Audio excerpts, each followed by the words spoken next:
세상이 이제 확연히 다 바뀐 것 같아요. 여자들의 그 인권 신장이라고 하는 것이 우리나라에서는 모르겠습니다. 여러분들 어떻게 느끼시는지 모르겠지만은 더 이상 뭐 여자라고 해서 우리가 차별을 하고 이런 어떤 문화나 분위기들이 교회 안에서도 있어서는 안 될 것 같아요. 원래 우리 침례교회는 여자 목사 안수 반대거든요. 근데 그게 통과가 됐습니다. 그래서 우리 침례교회에서도 여자 목사를 안수하는 일들이 가능해졌고, 그게 또 교단 차원에서도 결의되어졌는데, 그것은 여러 상징성들을 많이 담고 있는 사건입니다. 교회 안에서 여자가 뭐 어떻다 또 남자들이 해야 될 일과 여자들이 해야 될 일들을 구분한다든지 이런 것들은 있을 수 없는 것 같아요. 사실 저도 이 경상도 사람이고 또 사고방식 자체도 굉장히 노쇠한 사람이라 여러분들에게 생중계가 되고 있는 이 상황이라 말을 이렇게 하지? 집에 가면 우리 집에서 만들어지는 어떤 문화들이나 이런 것들을 보면 이 가부장적인 분위기들이 아직 많거든요. 사랑하는 우리 형제님들, 신앙 안에서 이런 모든 것들 다 부술 수 있기를 바랍니다. 저도 어제 부부의 날이라 그것을 실천하는 의미에서 결혼해서 거의 처음인 것 같은데 장보러 어제 한번 따라가 봤습니다. 처음이자 마지막으로. 하여튼 마음 아픈 일들인데 꼭 칼을 가지고 누구를 찔러서, 약자들을 찔러서 그들을 혐오하고 그들의 어떤 권리들을 박탈한다라기보다도 교회 안에서도 그러한 문화들이 참 많다라는 것, 신앙 안에서 우리가 이것을 극복하고 이겨내는 그런 우리 행신교회가 되어졌으면 좋겠습니다. 오늘은 여러분들과 함께 우리 초대교회의 모습들을 한번 살펴보기를 원합니다. 예수님을 주와 그리스도로 모신 사람들, 전심으로 회개하고 침례를 받은 자들의 구체적인 삶의 모습을 오늘 말씀이 우리에게 소개해 주고 있습니다. 사도들의 가르침을 받은 초대교회의 모습을 보면서 오늘 우리가 하나님을 섬기고 있는 이 모습이 과연 정상인가? 그리고 성령이 임하고 회개를 하고 침례를 받아서 펼쳐 보인 초대교회 성도들의 모습들과 오늘 우리들의 모습은 어디에서 어떤 차이가 나고 있는가를 점검해 봐야 될 것 같습니다. 오늘 이 초대교회의 모습을 보면서 교회 성장을 위한 방법론으로 이 본문을 제시하는 분들이 꽤 계시는데, 그것은 하나님의 말씀의 의도를 완전히 곡해하는 것이에요. 오늘 본문 말씀은 교회 성장과는 아무런 상관이 없습니다. 오늘 본문은 초대교회의 특징을 4가지 정도로 정리해서 우리에게 말하고 있어요. 하나는 사도들의 가르침을 따랐다라고 하는 부분이 강조되어져 있고, 또 하나는 신자들의 공동생활에 대해서 우리에게 소개해주고 있습니다. 그리고 또 하나는 함께 떡을 뗀 이 사건을 기술하고 있고, 또 하나는 오로지 그들이 하나님 앞에 기도하기를 힘썼다라고 하는 이 4가지 사실을 중점으로 해서 초대교회의 모습을 우리에게 소개해주고 있습니다. 여러분 먼저 42절 말씀 한번 보십시오. 그들이 사도들의 가르침을 받아 서로 교제하고 떡을 떼며 오로지 기도하기를 힘쓰니라, 이렇게 말하고 있습니다. 우리 개역 개정 성경은 아주 좋은 성경이고 좋은 번역입니다.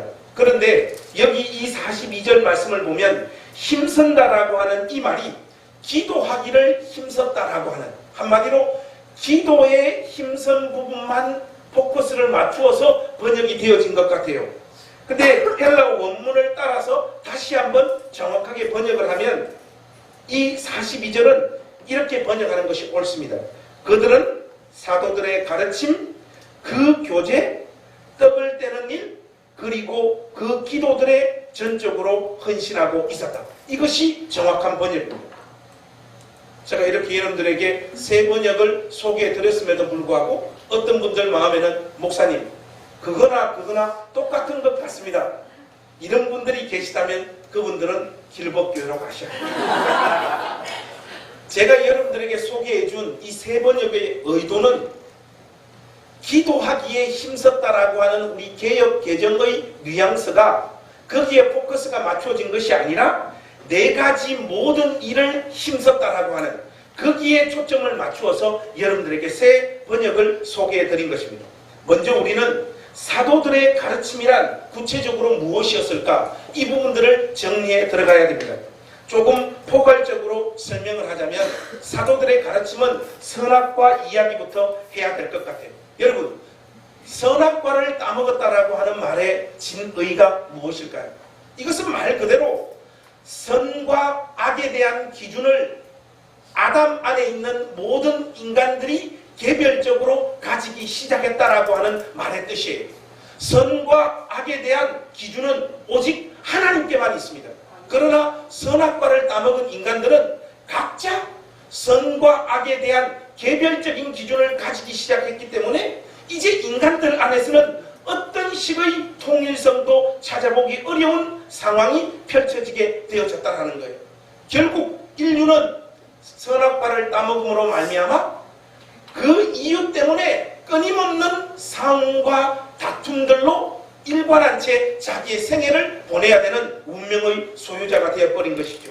여러분, 부부를 한 몸이라고 말하지 않습니까? 저희 집사람하고 결혼한 지 17년 됐지만 아직도 우리 집사람 마음에 뭐가 담겨져 있는지 모르겠어요. 여러분 알다시피 저처럼 양보하고 손해보고 포기하고 사는 사람이 조선 천지에 어디 있습니까? 그래도 만족을 하지 못하는 것이 여자 같아요. 어떻게 조율해야 될지 모르고 한 번씩 종식되어졌던 싸움들이 때를 따라 불쑥불쑥 찾아오는 것이 여러분들의 결혼생활이고 저의 결혼생활이지 않습니까? 교회도 마찬가지입니다. 우리가 교회를 세운 지 얼마 안 됐기 때문에 지금은 서로 악마의 미소를 띠며 서로를 반기고 있지만 우리 교회도 전통이 쌓여지고 시간이 흐르기 시작을 하면 벌써 다툼들이 생길 여지들이 우리 DNA 안에 담겨져 있는 것이에요. 인간의 모든 불행들이 선악과를 따먹은 이 사건에서부터 시작되어집니다. 인류는 이제 통일성을 가질 수 없는 존재들이 되어져 버린 것이죠. 유대인들이 바로 자기들의 죄와 의와 심판의 기준을 자기 나름대로 가지게 된 것입니다. 그것이 무엇입니까? 율법이에요. 그들은 율법에 의해서 죄를 정하고 하나님 앞에 의롭다함을 받을 수 있는 기준도 정하고 심판의 유무도 그 율법에 따라서 그들은 결정하기로 마음을 먹었습니다. 그런데 이것이 상당히 선악과를 따먹은 유대인 자신들의 자의적인 해석으로 치우쳐버린 것이죠. 그 율법이 궁극적으로는 우리 주 예수 그리스도를 가르치고 있다는 것을 그들은 알지 못했던 것입니다. 그러므로 율법을 가지고 어떤 일을 저지르고 맙니까? 우리의 주이신 예수님을 십자가에 못 박아 죽여버리는 거예요. 사도들은 유대인들이 가지고 있었던 그들의 잣대, 죄와 의에 대한 그 기준을 박살내고 있는 것입니다. 죄는 너희들이 생각하는 그러한 것이 아니라 너희들이 십자가에 못 박아 죽인 예수 그리스도를 믿지 않는 것이 인간이 하나님 앞에 저지를 수 있는 가장 큰 죄다. 그렇게 사도들은 복음을 선포하고 있는 것입니다. 더 나아가 너희가 죽인 그 예수님이 죽음에서 부활하사 천상에 올라 하나님 우편에 앉으시고 이제 그 예수님이 세상의 주이시며 왕이 되셨다라고 사도들은 가르치고 선포하고 있는 것입니다. 이것이 사도들의 증거였고 가르침의 본질적인 내용이었습니다. 이 선포에 항복하고 굴복하여 회개하고 침례를 받고 함께 모인 사람들이 누구냐? 초대교회 식구들이었던 것이죠. 이들이 함께 모여서 서로 교제하고 떡을 뗐다라고 성경이 정언하고 있습니다. 그렇다면 여기서 말하고 있는 그 교제는 무엇일까요? 원문상으로 보면 그냥 교제라고 말하고 있지 않고 정관사가 붙어서 그 교제라고 말하고 있습니다. 여러분, 성문 종합영어와 맨투맨 종합영어에 보면 정관사 사용 용법이 잘 나와요. 정관사는 언제 사용하느냐? 앞에 한번 언급되었던 명사를 다시 이야기할 때 붙이는 것이 정관사입니다. 이 말뜻을 알아듣지 못하는 사람들이 몇몇 있는 것 같아요. 이분들은 중학교 2학년 때 영어를 포기한 사람입니다. 사도행전 독자들이 이미 알고 있었던 개념이라는 겁니다. 이 교제가 무엇을 뜻하는 것인지. 그런데 교제라는 단어를 사용하는 것은 여기에 처음 등장하고 있는 표현이긴 하지만 그 개념은 이미 공유되어지고 있었기 때문에 교제라고 말하고 있지 않고 그 교제라고 말하고 있는 것이에요. 그런데 여러분, 사도행전 2장의 문맥에서 우리가 파악해 보았을 때 모든 권속들이 함께 공유했던 경험은 성령의 임함 밖에는 없어요. 그러므로 여기서 말하는 그 교제란 믿는 모든 신자들에게 임한 성령으로 이해하는 것이 가장 합당해 보입니다. 우리 좋은 교회 한번 만들어 보자. 인간들의 마음이 이렇게 결집되어진 상태를 말하는 것이 아니라 성령께서 친히 주도하시는 교제의 장으로 모두가 인도함을 받고 있다라고 하는 그 표현이 그 교제 안에 담긴 핵심적인 의미가 되어지겠습니다. 결국 성령 안에서의 이 놀라운 교제가 만들어낸 결과가 무엇입니까? 새로운 가족을 탄생시켰다라는 것이에요. 결코 끊을 수 없는 끈으로 서로를 묶어버리는 한 운명의 소유자들로 하나님께서 지금 우리 모두를 엮고 있는 것입니다. 이 교제는 그러므로 피상적일 수가 없습니다. 주일날 밥 안 먹고 도망가는 사람들, 신자이긴 하지만 훌륭한 신자는 아니에요. 이 교제는 깊습니다. 서로의 운명을 하나로 묶어버렸기 때문이에요. 그래서 진정으로 거듭난 신자는 진정으로 거듭난 신자와 함께 시간을 보내고 삶을 나누기를 소망합니다. 제가 이번 주에 목 감기가 와가지고 지금도 목 상태가 좋지 못해요. 그러니까 몇몇 분들에게 제 목 상태가 좋지 않다고 이렇게 알리니까 다른 사람들은 다 관심을 가지지 않아요. 신자입니까? 오직 천집사님만이 국수를 사주러 어제 왔습니다. 신자는 신자와 함께 시간을 보내기를 원하는 거예요. 국수를 사주고 다른 부탁을 많이 하셨어요. 나쁜 노림수를 항상 가지고 이 관계는 혈육의 관계를 뛰어넘는 관계입니다. 우리에게 이 교제가 있는지 우리가 함께 모인 주님의 몸된 교회 안에서 진지하게 우리 스스로를 향해서 물어봐야 됩니다. 더 나아가 그들은 함께 떡을 뗐다라고 이야기하고 있습니다. 오직 하나님의 아들의 찢기신 몸과 그분이 흘리신 피 안에만 구원의 길이 있다라고 신앙을 고백하고 있는 성만찬의 역사가 그들 가운데 이루어지고 있는 것이죠. 제가 여러분들에게 시 한 편 읽어드리겠습니다. 오구스터스 스플레디라고 하는 사람이 쓴 신앙시인데 한번 들어보십시오. 이 시 안에 성만찬의 의미가 다 담겨져 있습니다. 내 손의 수고가 주의 법의 요구를 채울 수 없고 쉼없는 나의 열심, 늘 흐르는 나의 눈물도 죄를 사할 수 없도다. 주여 구원하소서. 주께만 구원이 있나이다. 여러분, 이 고백이 함께 떡을 뗐다라고 하는 성만찬 안에 담겨져 있는 핵심적인 내용입니다. 이들은 자신들의 주이시며 왕이신 예수님께서 다시 오실 때까지 그분을 기념하기 위해 주님의 살과 피를 함께 먹고 마신 것입니다. 그리고 한 마음으로 기도에 힘쓴 것이죠. 이렇게 사도들의 가르침을 배우고 성령 안에서 교제하고 함께 떡을 떼고 한 마음으로 하나님 앞에 기도한 사람들에게 어떤 열매가 맺힐까요? 이 신앙적인 액션 그 자체적으로 목적을 삼아서 그들이 이 일에 열심을 냈던 것이 아님을 여러분들이 기억하셔야 됩니다. 그러한 현상과 열매는 그것 자체로 결단코 끝나지 않습니다. 그것에 만족하고 그것에 머무는 것을 기독교의 종교하다, 그렇게 말할 수 있는 것입니다. 그러한 일에 열심을 내는 자들에게는 반드시 세상이 흉내낼 수 없는 삶의 열매가 맺히게 되어져 있습니다. 동시에 다른 사람들도 그러한 삶에서 뿜어져 나오는 열매를 목격하고 감탄을 쏟아내게 되어져 있는 것이 성경이 여러분 우리에게 그것을 소개하고 있지 않습니까? 여러분 43절부터 우리 47절까지 함께 이 말씀 한번 다시 교독해 보실까요? 사도행전 2장 43절부터 제가 43절 읽겠습니다. 사람마다 두려워하는데 사도들로 말미암아 기사와 표적이 많이 나타나니 믿는 사람이 다 함께 있어 모든 물건을 서로 통용하고 또 재산과 소유를 팔아 각 사람의 필요를 따라 나눠주며 날마다 마음을 같이하여 성전에 모이기를 힘쓰고 집에서 떡을 떼며 기쁨과 순전한 마음으로 음식을 먹고 47절 우리 같이 읽겠습니다. 하나님을 찬미하며 또 온 백성에게 칭송을 받으니 주께서 구원받는 사람을 날마다 더하게 하시니라. 여러분 43절에 사람마다 두려워하는데 라고 하는 표현이 있죠.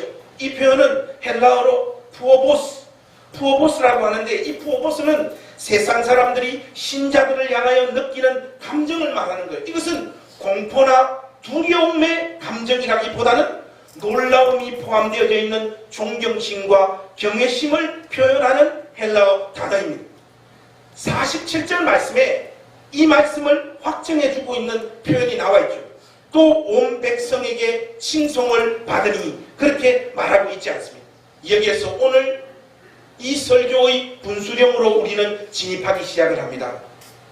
초대교회 식구들의 모습에서 가장 중요하고 핵심적인 삶의 열매가 44절에서 45절 말씀에 우리에게 소개되어지고 있어요.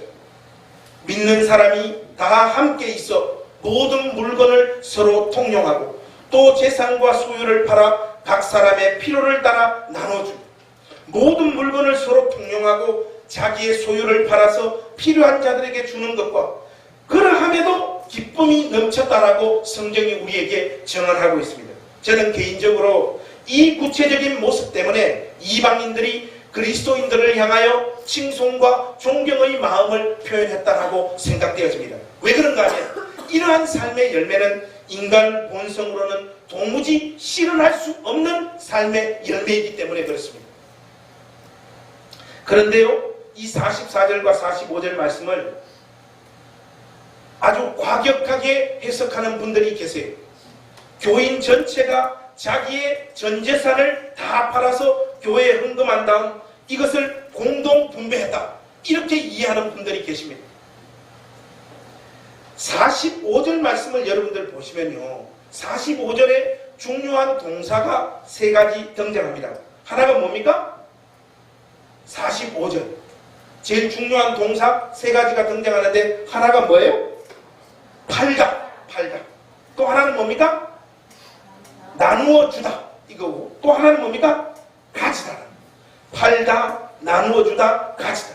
그런데 여러분 이것이 정말 전부 다 헬라어 성경으로 보니까 미완료 시제예요. 이게 무슨 말인가 하면요. 각 성도들이 자신의 사유재산을 단번에 전부 포기했다라고 하는 뜻이 아니라는 것입니다. 교회 안에 돕고 섬겨야 할 일이 발생했을 때 이 문제를 해결하기 위해서 간헐적으로 자신들의 재산을 처분해서 도왔다라고 하는 의미가 이 말씀 속에 담겨져 있습니다. 그런데 우리에게 가장 큰 도전을 던지는 것은 교회 안에 궁핍의 문제를 해결하기 위해서 한 가족이라는 의식을 가지고 다른 성도들이 자원함으로 그들의 궁핍을 짊어졌다. 성경이 그렇게 우리에게 도전하고 있는 것입니다. 이것은 강요나 의무가 아니었어요. 성령의 열매로 나타나는 자원하는 일이었습니다. 교회는 어떤 식으로든지 성도들의 호주머니를 강제나 의무적으로 열어 제꼈으면 안 됩니다. 이것은 성경적이지 않습니다. 이 심령에 거듭난 신자들의 호주머니는 성령께서 친히 여시는 줄로 믿습니다.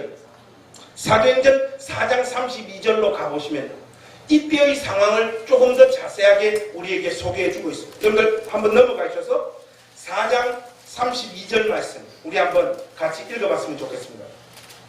4장 32절 같이 읽겠습니다. 시작. 믿는 우리가 한 마음과 한 뜻이 되어 모든 물건을 서로 통용하고 자기 재물이라도 자기 것이라 하는 이가 하나도 없더라. 사도들이 큰 권능으로 주 예수의 부활을 증언하니 무리가 큰 은혜를 받아 그 중에 가난한 사람이 없으니 이는 밭과 집 있는 자는 팔아 그 판 것의 값을 가져다가 사도들의 발 앞에 두매 그들이 각 사람의 필요를 따라 나누어 줌이라.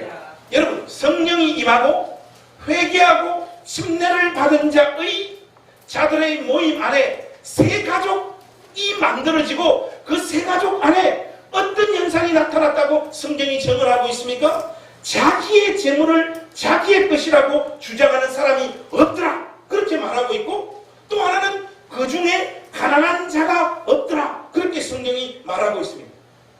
이것이 성령이 임한 가장 확실한 객관적인 증거가 되어집니다.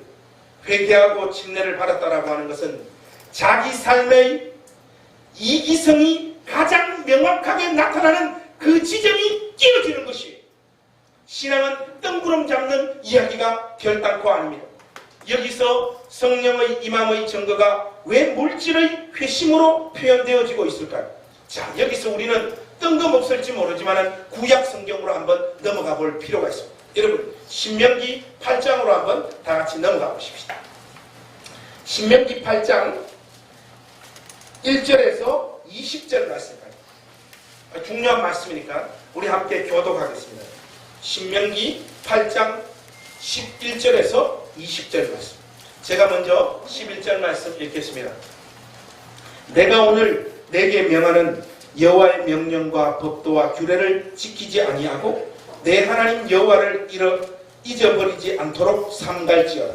내가 먹어 배부르고 아름다운 집을 주고 먼저 이르며 또 내 소와 양이 번성하며 내 은금이 정식되며 내 소유가 다 풍성하게 될 때에 내 마음이 교만하여 내 하나님 여호와를 잊어버릴까 염려하노라. 여호와는 너를 그 땅 종되었던 집에서 이끌어내시고 너를 인도하여 그 광대하고 위험한 광야 곧 불뱀과 정갈이 있고 물이 없는 간주한 땅을 지나게 하셨으며 또 너를 위하여 단단한 반석에서 물을 내셨으며 내 조상들도 알지 못하던 만나를 광야에서 내게 먹이셨나니 이는 다 너를 낮추시며 너를 시험하사 마침내 내게 복을 주려 하시느니라. 그러나 내가 마음에 이르기를 내 능력과 내 손의 힘으로 내가 이 재물을 얻었다 말할 것이며 내 하나님 여호와를 기억하라. 그가 내게 재물을 능력을 주셨습니다. 이같이 하시는 내 조상들에게 행세하신 언약을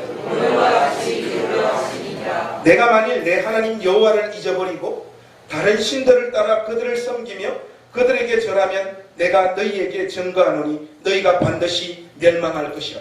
여호와께서 너희 앞에서 멸망시키신 민족들 같이 너희도 멸망하리니 이는 너희가 너희의 하나님 여호와의 소리를 청종하지 아니함이니라. 여러분, 이 신명기 8장은요, 하나님을 잊어버리면 안 된다는 사실을 계속해서 강조하고 있어요. 근데 여러분, 그 11절 말씀 보시면 여호와의 명령과 법도와 규례를 지키지 아니하고 하는 표현이 있죠. 이 하나님께서 그들에게 주셨던 여호와의 명령과 법도와 규례의 구체적인 내용이 무엇입니까?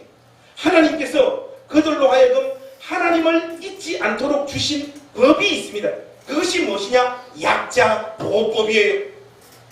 하나님께서 이것을 알게 하시기 위해 그들에게 안식년과 희년법을 제정해 주셨습니다. 그들이 어떤 상황에 처하든지 자기들이 애굽에서 빠져나온 나그네요, 과부요, 노예였음을 절대로 잊어서는 안 되는 거예요. 하나님의 은혜와 하나님의 능력과 하나님이 그들에게 베푸신 사랑을 잊어버려서는 안 됩니다. 쉽게 말해서 하나님께서 그들에게 주신 약자 보호법이 이스라엘 안에서 제대로 구현되어지지 않을 때 그들은 하나님을 잊어버린 것이에요. 그것 자체가 이미 이방신들을 쫓아서 달려간 객관적인 표징이라고 성경은 말하고 있습니다. 하나님의 언약 백성들이 그들 안에 있는 약자를 보호하지 않는 것, 이런 정신상태가 이미 바알신앙에 물들어버린 증거라는 것입니다. 가나안의 바알신앙은 어떠했습니까? 바알신앙은요, 물질적인 것을 더 쌓고 더 채우는 것에 목적을 두고 있습니다.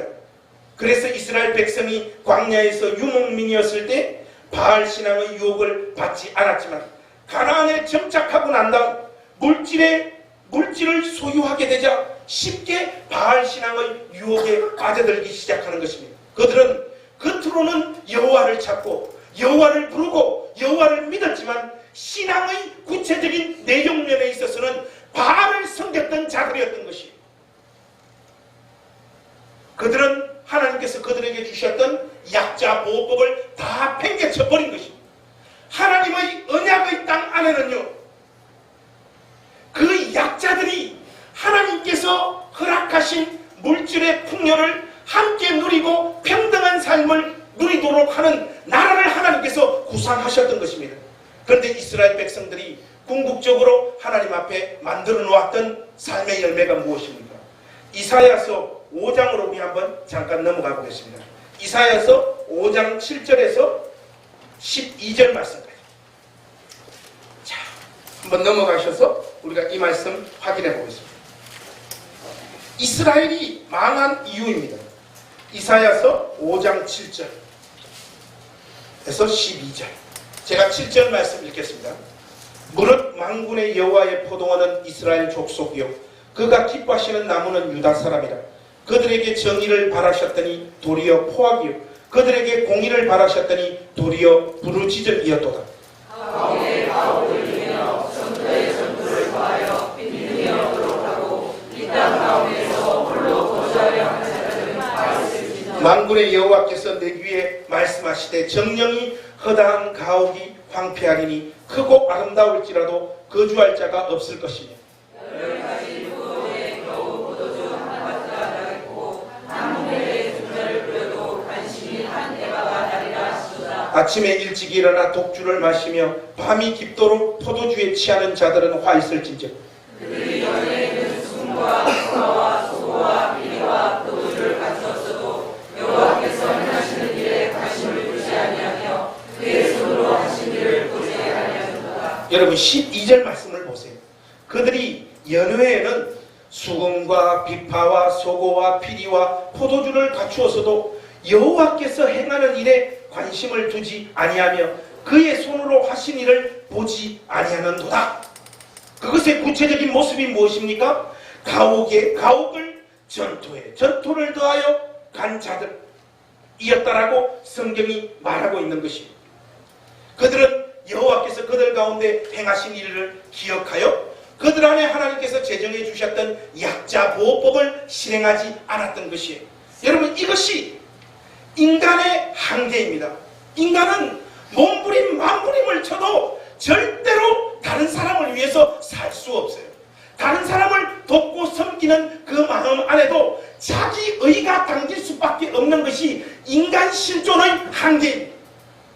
그래서 그들은 그들의 본성을 쫓아서 길을 가버렸고 아담 안에 있는 그 어떤 인간, 그 누구도 아무 조건 없이 사람을 사랑하고 자기 자신의 재물을 가지고 섬길 수 없다라고 하는 것이 하나님의 언약 백성인 이스라엘 백성들을 통하여 역사 가운데 증명이 되어져 버렸던 것입니다.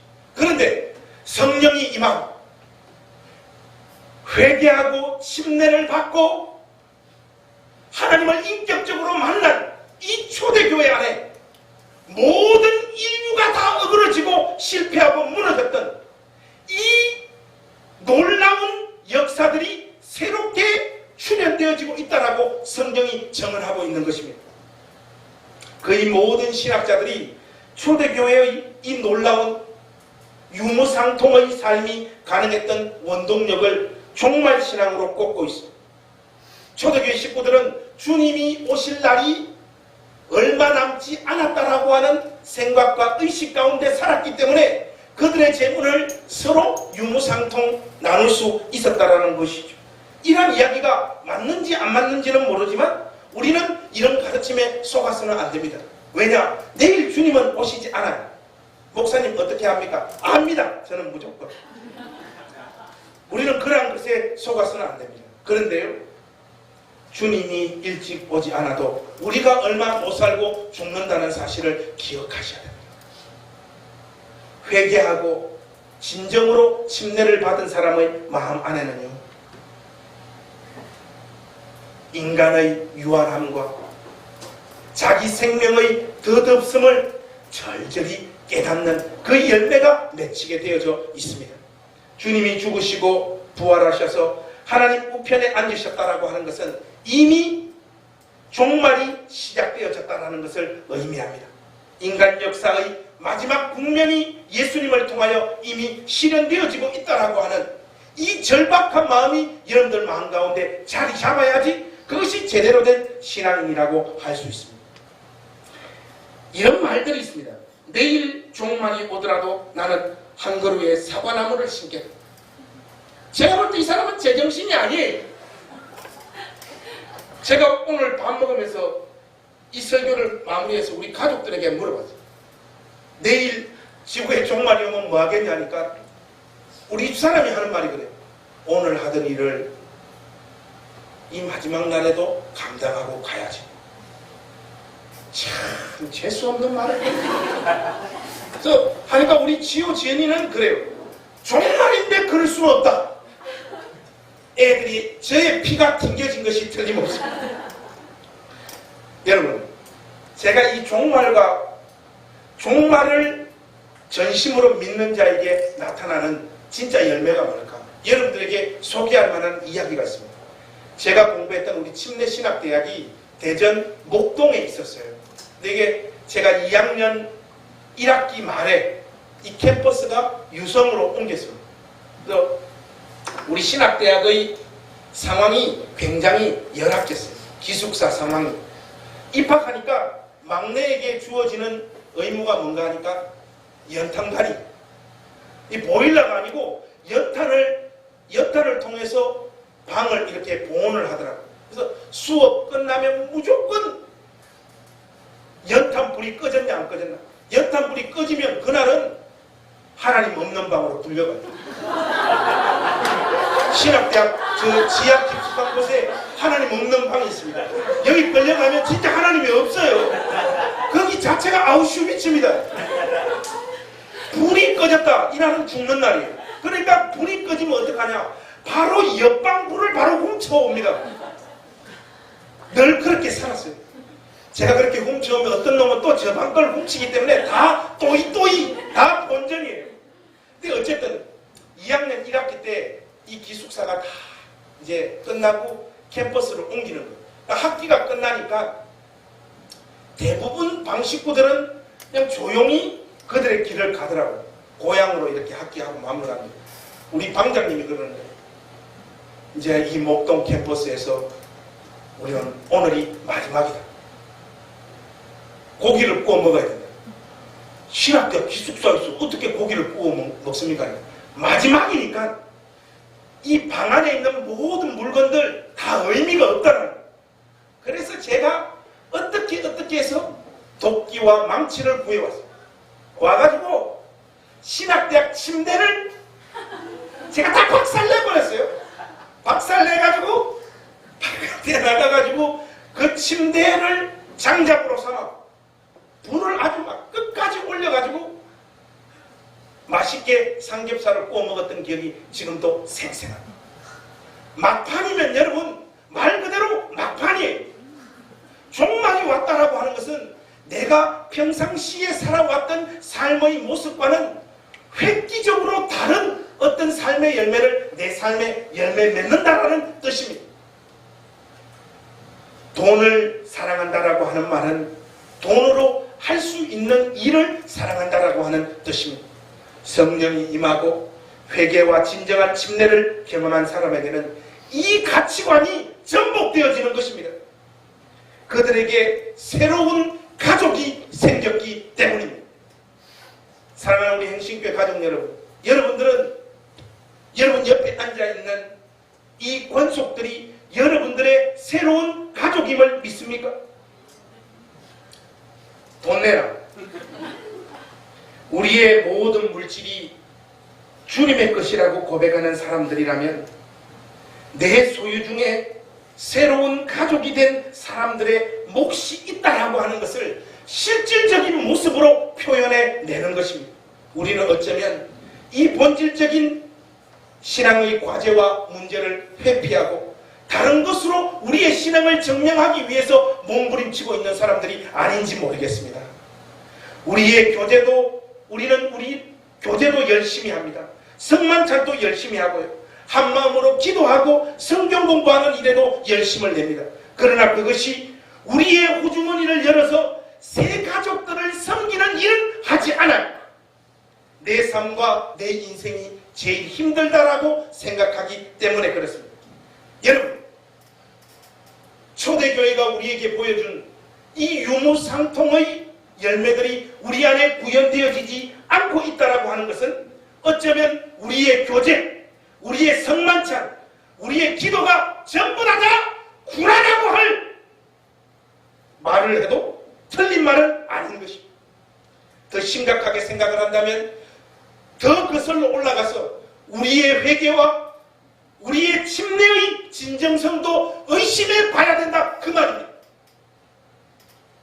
어쩌면 우리의 회심도 심리적인 현상이지 사실은 성령의 역사를 통하여 만들어진 열매가 아닐 수 있다, 이 말입니다. 사랑하는 행신교회 가족 여러분, 초대교회가 보였던 이 삶의 열매가 그 초대교회 식구들에게 한번 역사 가운데 구현되어지고 끝난 사건으로 받아들이려고 하지 마십시오. 그것은 여러분들이 새롭게 만들어진 가족에 대한 사랑과 성령 안에서의 진정한 교제를 누리지 못하기 때문에 여러분들 입술 속에서 변명처럼 토해놓고 있는 이야기에 불과합니다. 오늘 저는 이 말씀을 가지고 결론을 빌립보서로 넘어가서 결론을 맺고 싶습니다. 여러분, 우리 빌립보서 4장 13절 말씀 우리 한번 다 같이 열어서 한번 이 말씀 보겠습니다. 빌립보서 4장 13절입니다. 빌립보서 4장 13절. 여러분들이 너무나 잘 아는 이 말씀 우리 한 목소리로 한번 다 같이 읽겠습니다. 시작. 내게 능력 주시는 자 안에서 내가 모든 것을 할 수 있는. 여러분, 이 말씀은 말 그대로 이 말씀이 중요한데 이 말씀은 반드시 11절과 12절을 같이 읽어야 되는 말씀이에요. 그래서 여러분 11절과 12절 우리 한 목소리로 다시 한번 더 읽겠습니다. 시작. 내가 궁핍함으로 말하는 것이 아니라 어떠한 형편에든지 나는 자족하기를 배웠노니 나는 비천에 처할 줄 알고 풍부에 처할 줄도 알아 모든 일 곧 배부름과 배고픔과 풍부와 궁핍에도 처할 줄 아는 일체의 비결을 배웠노라. 사랑하는 행신교회 가족 여러분, 새롭게 주 안에서 한 가족 되어진 우리의 형제와 자매를 위해서 배고픔과 궁핍에 처할 줄 아는 능력이 여러분들 가운데 임하시기를 우리 주님의 이름으로 축복합니다. 깨놓고 말해서 풍부함에 처하는 것은 풍부함에 처해서 그 풍부함을 누리는 것은 성령 안 받아도 할 수 있어요. 내게 능력 주시는 자가 내게 능력 주시지 않아도 할 수 있습니다. 그러나 여러분, 배고픔과 궁핍 자원하여 우리 이 길로 가십시다. 우리의 영혼의 눈을 활짝 열어서 나보다 더 시험하고 나보다 더 고통스럽게 삶을 살고 있는 우리의 가족들을 제발 좀 보자. 이것을 우리 삶에 구현하지 못하면서 어떻게 우리의 회개와 우리의 침례가 진짜라고 이야기할 수 있으며 우리가 주 안에서 성령 안에서 참된 교제와 성만찬을 집행하고 있는 자들이요 참된 교회라고 이야기할 수 있겠습니까? 그 모든 것을 성경이 부정하고 있다는 사실을 우리가 두렵고 떨리는 말씀으로 마음으로 이 말씀을 받아야 될 줄로 믿습니다. 제가 가난하게 살았고 가난하게 목회를 해요. 그러다가 어느 날 형편이 좀 반짝 피게 됐어요. 사진을 보니까 5년 전의 피부와 지금의 저의 피부는 확연한 차이가 납니다. 잘 처먹으면 때깔도 좋아지는 것이에요. 근데 여러분, 저는 주변의 후배들, 또 동기들 거의 다 어렵고 초라하게 살아가는데 저보고 하는 말이, 과성아, 너는 어쨌든 우리보다 나으니까. 그래서 제가 그랬어요. 야, 말 똑바로 해. 나은 정도가 아니지. 너희들이 따라올 수 없는 자리에 나는 가지. 그래. 그런 자리에 갔으니까 초심을 끝까지 지키라. 초심을. 주님 앞에 부름받았을 때 그 초심을 끝까지 지키라. 근데 여러분, 제가 곰곰이 생각을 해보니까요, 이 초심은요, 내가 지금 누리고 확보한 것을, 내가 지금 나의 수고와 애씀으로 확보한 것을 다 누리면서 지킬 수 있는 초심이란 존재하지 않습니다. 결단코 자기의 지위와 자기의 권력과 자기 손아귀에 주어진 물질들을 다 누리면서도 나는 이 마음만은 끝까지 순결하게 지키겠다. 그러한 일들은 만들어질 수 없는 현상이라는 것을 우리가 기억해야 됩니다.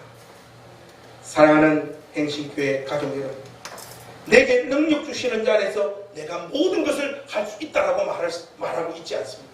주님께서 우리에게 주신 것.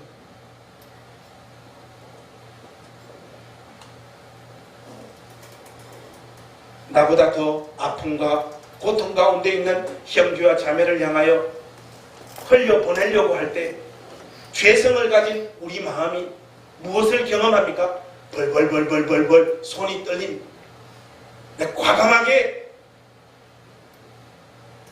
나의 형제와 자매를 위해서 50만 원을 드리겠다. 그렇게 마음 먹었을 때 우리 마음 가운데 어떤 생각이 동시에 찾아옵니까? 50만 원 많아. 조금 줄여. 이거는 오바다. 나도 나의 혈육의 가족과 내 삶이 있는데 내가 너무 과하게 마음을 먹었다 해서 30만 원으로 줄이면 또 어떤 마음이 찾아옵니까? 꼭 그만큼 하지 않아도 돼. 그래서 우리는 10만 원으로 줄입니다. 10만 원으로 줄이면 뭐라고 이야기합니까? 이번에 하지 않고 그 사람이 더 어려워졌을 때 하라고 또 그 마음을 줍니다. 그게 지혜구나. 성령께서 나에게 이런 놀라운 지혜를 주시고 우리가 이 짓거리를 하고 있다 이 말이에요, 여러분. 남을 돕는 일에 내 호주머니를 트는, 그래서 누구를 섬기는 일로 인해서 여러분 삶이 한번 휘청해본 경험이 없는 사람, 집에 가셔서 농담이 아니라 진심으로 여러분들에게 말씀을 드립니다. 여러분들의 회개와 여러분들의 침례가 진짜인지 수고해 보십시오. 여러분들이 정말로 성령을 받은 사람입니다. 결론을 맺겠습니다. 오늘 초대교회의 이 모습들을 우리 한국교회, 아니 한국교회까지 갈 필요 없이 우리 교회를 이렇게 대입해서 대조하고 비교해 봤을 때 사도들의 가르침을 받는 것. 여러분, 이 행신교회 안에 바른 하나님의 말씀이 가르쳐지고 있다라고 여러분 믿습니까? 여러분, 이러시면 안 됩니다. 지금 이 생방송 되고 있습니다. 좀 반응을 좀 잘해 주십시오. 여러분, 이 교회 안에 바른 하나님 말씀, 사도들의 정신을 이어받은 그 말씀이 선포되어지고 있다고 믿습니까? 네. 오전에는 선포되어지고 있는데 오후에는 아니다. 그렇게 확신하고 계십니까? 성령 안에서 우리는 참된 교제를 누리고 있습니까? 우리의 유일한 구원은 하나님의 아들의 찢어진 몸과 그분이 흘린 피, 그 안에만 우리의 구원의 능력이 있음을 여러분 믿으십니까? 우리는 한 마음으로 함께 모여 예배하고 기도하는 일들에 열심을 내고 있습니까? 여러분들이 아멘 하셨다라면 초대교회가 구현하였던 유무상통의 삶의 열매가 우리 가운데 맺혀져야 될 줄로 믿습니다. 내게 능력 주시는 자 안에서 내가 모든 것을 할 수 있느니 I can do all things in Jesus Christ.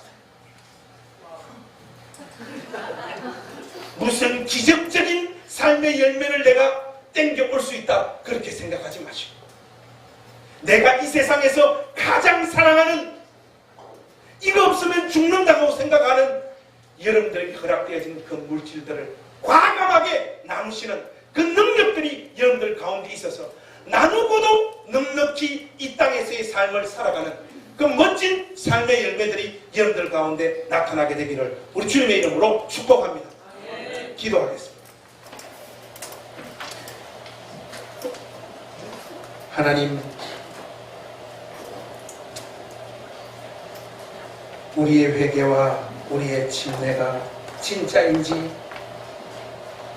고민하게 하시고, 왜 우리 가운데는 초대교회가 보여줬던 이런 열매가 나타나고 있지 않는지 진지하게 우리의 심장과 마음을 확인할 수 있는 시간을 허락하여 주시니 감사합니다. 하나님, 내 인생이 제일 힘들다라고 고백하지 말게 하시고, 어느 구석에서 서러움과 비통의 눈물을 흘리고 있는 우리의 형제와 자매들의 아픔에 가장 큰 열심으로 동참할 수 있는 그 열매를 이 행신교회 가운데 허락하여 주시옵소서. 예수님의 이름으로 기도하옵나이다. 아멘.